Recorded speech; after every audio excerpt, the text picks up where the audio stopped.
Ano ba talagang mas gusto ko?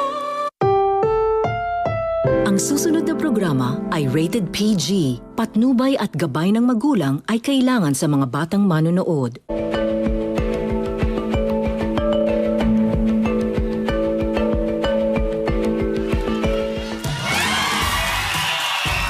What's up?